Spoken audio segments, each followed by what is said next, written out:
आपको ये भी बताएंगे कि आखिर द्रौपदी मुर्मू जो देश की 15वीं राष्ट्रपति और दूसरी अगर हम बात करें तो महिला राष्ट्रपति, लेकिन द्रौपदी मुर्मू का कार्यकाल भी बहुत यादगार रहने वाला है क्योंकि उनको जिस तरह से समर्थन मिला है विपक्ष का वो भी किसी से छुपा नहीं है। मीनाक्षी, बिल्कुल, आज जिस तरीके से उन्होंने शपथ ली और शपथ लेने के बाद सीधे ये कहते हुए नजर आए कि मेरा जो फोकस है युवाओं पर रहने वाला है, युवाओं के लिए मैं काम करने वाली हूँ। आपको बता दें कि उनके नाम के साथ आप पहली राष्ट्रपति के तौर पे कई उपलब्धियां जोड़ सकते हैं। जहां वो पहली आदिवासी महिला राष्ट्रपति है तो साथ ही देश की ऐसी पहली राष्ट्रपति भी बन गई हैं जो आजादी के बाद जन्म ली हैं।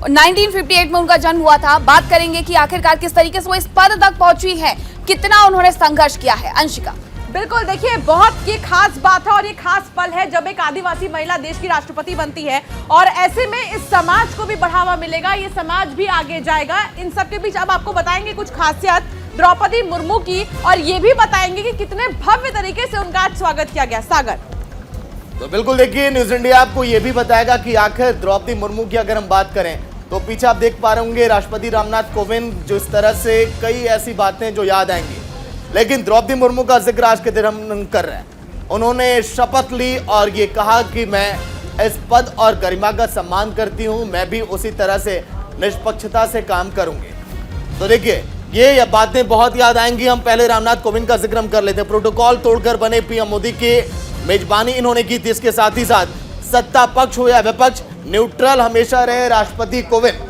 पूर्व राष्ट्रपति जिनका जिक्र हम कर रहे हैं। इसके साथ ही साथ कोविंद के काल में सेक्युलर बना रहा राष्ट्रपति भवन, यहाँ पर धर्म को लेकर कभी भी कोई यहाँ पर विवाद नहीं दिखाई दिया, सभी के लिए दरवाजे खुले रहे। राम मंदिर के लिए चंदा दिया तो मुस्लिम लड़के की मदद भी की थी राष्ट्रपति रामनाथ कोविंद ने। उनकी सहजता, उनकी विनम्रता ये किसी से छुपी नहीं है। राष्ट्रपति भवन के दरवाजे देखिए सभी के लिए हमेशा खुले रहे। अगर हम बात करें 25 जुलाई को शपथ लेने वाले कौन से राष्ट्रपति, निजामुद्दीन, इसके साथ ही साथ ज्ञानी जैल सिंह 25 जुलाई 1982 शपथ लेने वाले राष्ट्रपतियों का जिक्र हम कर रहे हैं। आर वेंकट रमन 25 जुलाई 1997 जिन्होंने शपथ ली, 25 जुलाई वो तारीख थी। इसके साथ ही साथ शंकर दयाल शर्मा 25 जुलाई 1992। 25 जुलाई का दिन हमेशा यादगार रहा, इतिहास के पन्नों में इसका जिक्र हुआ है। इसके साथ ही साथ KR नारायणन 25 जुलाई 1997 जिन्होंने शपथ ली और जिम्मेदारी संभाली थी। APJ अब्दुल कलाम 25 जुलाई सन 2002 शपथ ली और देश के राष्ट्रपति के पद पर रहकर अपनी जिम्मेदारी बखूबी निभाई थी इन्होंने। 1912 से 1929 तक निर्माण हुआ राष्ट्रपति भवन को भी जानिए आपके किस तरह से इसका निर्माण किया गया। निर्माण में 17 साल लग गए, राष्ट्रपति भवन के निर्माण में 17 साल लगे। इसके साथ ही साथ ये भी आप जानिए कि 1931 में उद्घाटन किया गया था राष्ट्रपति भवन का। फिर उसके बाद देखिए किस तरह से आगे ये कहानी बढ़ती चली गई। 23,000 मजदूरों ने इस निर्माण कार्य में अपना योगदान दिया, अपनी भूमिका निभाई। 70 करोड़ ईंटों से राष्ट्रपति भवन का निर्माण किया गया। इस तस्वीर को आप देख पा रहे होंगे बखूबी, जिस तरह से अध्यादेश जारी करने का अधिकार। अब आप समझिए कि राष्ट्रपति की शक्ति क्या क्या होती है, उन शक्तियों का भी जिक्र हम कर रहे हैं। फांसी को क्षमादान की शक्ति भी है, अगर राष्ट्रपति चाहे तो फांसी को क्षमादान में भी तब्दील कर सकता है। आपातकाल लगाने की शक्ति होती है राष्ट्रपति के अंदर। आपको याद होगा जब आपातकाल देश में लगाया गया था, इसके साथ ही साथ कई देश भी आपके सामने है। कानून बनाने की शक्ति भी है, ये राष्ट्रपति की शक्तियां जिसका जिक्र हम कर रहे हैं। इसके साथ ही साथ देखिए 5 तस्वीरें आज के दिन की ये काफी हैं। जब द्रौपदी मुर्मू ने शपथ ली, बापू को श्रद्धांजलि दी सबसे पहले, फिर राष्ट्रपति पद की शपथ ली, फिर राष्ट्रपति कोविंद को भी विदाई दी। राष्ट्रपति भवन से जब रवाना हुई मुर्मू उस दौरान की तस्वीर। इसके साथ ही साथ संसद भवन में जब स्वागत किया गया द्रौपदी मुर्मू का, ये तस्वीरें आज के दिन की काफी अहम और यादगार। मीनाक्षी, बिल्कुल, तो जिस तरीके से आज उन्होंने शपथ ली है और सीधे तौर पर ये कहते हुए नजर आए कि आज युवाओं पर उनका फोकस रहने वाला है, महिलाओं पर उनका फोकस रहने वाला, और क्या कुछ कहा उन्होंने, दिखाते हैं। जो देश अपनी आज़ादी के 50वें वर्ष का पर्व मना रहा था, तभी मेरे राजनीतिक जीवन की शुरुआत हुई थी। और आज आज़ादी के 75वें वर्ष में मुझे ये नया दायित्व मिला है। एक संसदीय लोकतंत्र के रूप में 75 वर्ष में भारत ने प्रगति के संकल्प को सहभागिता एवं सर्वसम्मति से आगे बढ़ाया है। विविधताओं से भरे अपने देश में हम अनेक भाषा, धर्म, संप्रदाय, खान पान, रहन सहन, रीति रिवाजों का अपनाते हुए एक भारत श्रेष्ठ भारत के निर्माण में सक्रिय है। आज़ादी के 75वें वर्ष के अवसर पर आया है अमृतकाल। भारत के लिए नए संकल्पों का कालखंड है। राष्ट्रपति के पद पहुंचना मेरी व्यक्तिगत उपलब्धि नहीं है, ये भारत की प्रत्येक गरीब की उपलब्धि है। मेरा निर्वाचन इस बात का सबूत है कि भारत में गरीब सपने भी देख सकता है और उन्हें पूरा भी कर सकता है।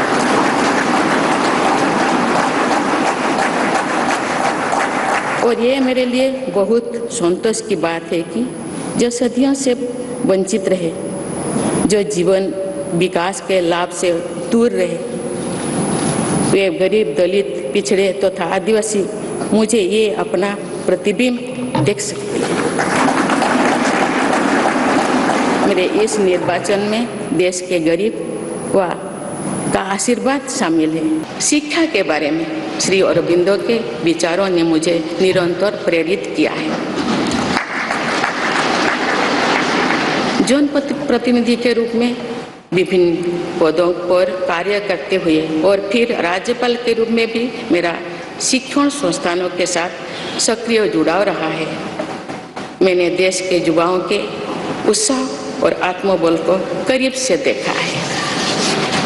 हम सभी के श्रद्धेय अटल जी कहा करते थे कि देश के युवा जब आगे बढ़ते हैं तो वे सिर्फ अपने ही भाग्य नहीं बनाते बल्कि देश का भी भाग्य बनाते हैं।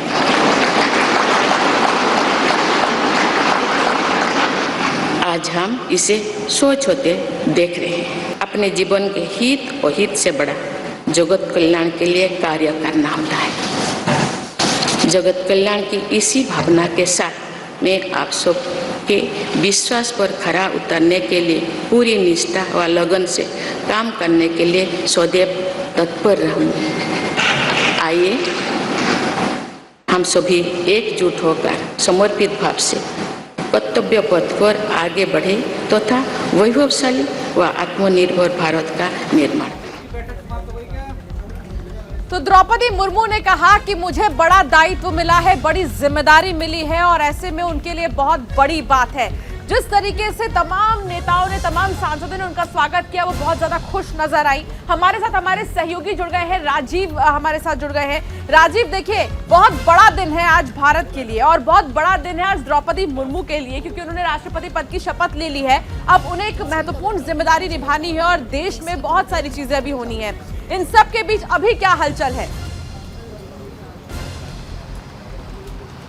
बिल्कुल देखा जाए तो भारतीय लोकतंत्र के लिए आज बड़ा दिन है और इस समय राष्ट्रपति द्रौपदी मुर्मू राष्ट्रपति भवन में मौजूद हैं। तमाम औपचारिकताएं पूरी कर ली गई हैं। सबसे महत्वपूर्ण बात है कि अपने संबोधन में द्रौपदी मुर्मू ने कहा कि वो आज जो है जिम्मेदारी जो मुझे दी जा रही है, मैं इसको निष्ठापूर्वक जो है इसको निभाऊंगी। जो वादा उनसे, जो विश्वास उनके ऊपर किया गया है। अपने संबोधन में उन्होंने बहुत महत्वपूर्ण बातें की, सुझाव दिया। आमतौर पर देखा जाए तो जब भी कोई राष्ट्रपति शपथ लेता है और पहली बार जब संबोधित करता है सभा को तो आंशिक तौर पर संबोधित करता है, लेकिन उन्होंने इस अपने संबोधन में तमाम महत्वपूर्ण बातों पे फोकस किया। आपने देखा उन्होंने कहा कि महिला हित के लिए वो हमेशा उनके साथ रहेंगी। महिला हित और युवा हित सर्वोपरि है। देश की संस्कृति सभ्यता को साथ लेकर चलेंगी। तमाम चीजों पे उन्होंने नजर डाला। बिल्कुल राजीव, जिस तरीके से उन्होंने यहाँ पर जिक्र किया है सशक्त भारत को वो दर्शाता है। आप हमारे साथ बने रहिए। हमारे साथ पंकज रस्तोगी जुड़ गए हैं, पॉलिटिकल एक्सपर्ट है। बहुत स्वागत है सर आपका न्यूज इंडिया पर।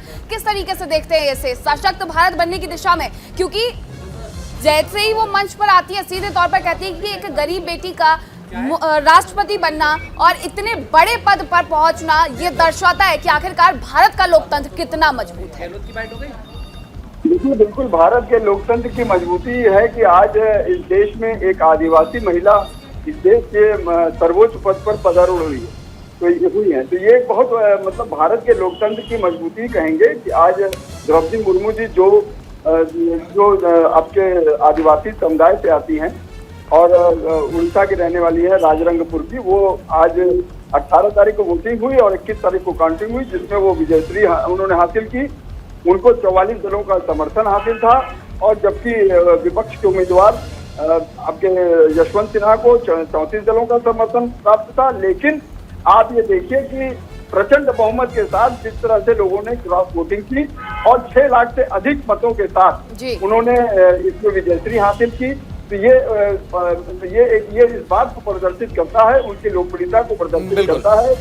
जो द्रौपदी मुर्मू जी वहाँ की राज्यपाल भी रह चुकी हैं झारखंड की, और उनकी कार्यकुशलता को सबने देखा है, जनता ने देखा है, तो इसको इनकार नहीं किया जा सकता। और सबसे बड़ी बात है कि आजादी के बाद जन्मी 47 के बाद 1947 में देश आजाद हुआ, उसके बाद जन्मी 64 वर्षीय 1 महीना 5 दिन आज की उम्र है और वो आज इस पद पे संशोधित हुई है, जो देश के इतिहास में ये गौरवशाली दिन है कि आजादी के बाद का जन्मा व्यक्ति, वो भी आदिवासी महिला, इस देश की प्रथम नागरिक बनी है, इस देश की राष्ट्रपति बनी है, महामहिम राष्ट्रपति बनी है। बिल्कुल, देखिए पंकज जी, मैं सागर बात कर रहा हूं। अगर हम जिक्र करें द्रौपदी मुर्मू की, तो 27 से ज्यादा विपक्षी दलों का समर्थन, जब उनके नाम का ऐलान हुआ, किस तरह से विपक्ष की पार्टियां भी साथ आते चली गई और एनडीए का कारवां बढ़ता चला गया, जीत बहुत आसान ये लगने लगी। इसीलिए जिम्मेदारियां और भी बढ़ जाती हैं द्रौपदी मुर्मू की, सभी के विश्वास पर खरा उतरना, निष्पक्षता से काम करना, जिस तरह से अन्य राष्ट्रपतियों ने योगदान दिया। बिल्कुल, मैंने पहले ही कहा कि जिस समय द्रौपदी मुर्मू जी का नाम सामने आया था, उस समय एनडीए द्वारा उनका नाम घोषित किया था, तो उस समय राष्ट्रीय जनतांत्रिक गठबंधन, तो उस समय आप जानिए कि उनके पास 44 दलों का मात्र समर्थन था और विपक्ष के पास 34 दलों का था।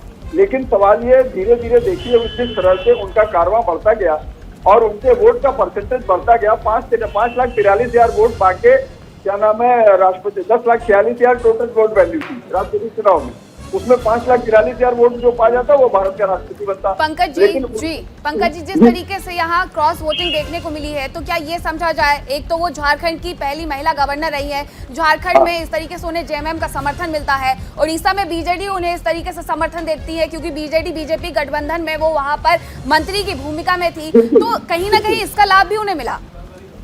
बिल्कुल सही बात है, उसका लाभ उनको मिला। और देश की पहली सबसे बड़ी बात समझे, देश की ऐसी आबादी जो आदिवासी आबादी जिसका और महिला जिसका प्रतिनिधित्व उनको दिया गया, ये एनडीए ने एक बहुत ही उत्कृष्ट कार्य किया है और देश की आधी आबादी जो महिलाओं की है उसके प्रतिनिधित्व को उन्होंने प्रदान किया और देश की आदिवासी पहली महिला राष्ट्रपति बनी है द्रौपदी मुर्मू जी। तो ये देश के लिए भी एक सौभाग्य की बात है और उन्होंने अपने प्रथम भाषण में ही जिस तरह से उद्बोधन में ही जिस तरह से देश के विकास और युवाओं के विकास की बात कही, वो भी सराहनीय है। चलिए, बहुत बहुत शुक्रिया पंकज जी आपका, राजेश आपका पूरी जानकारी के लिए।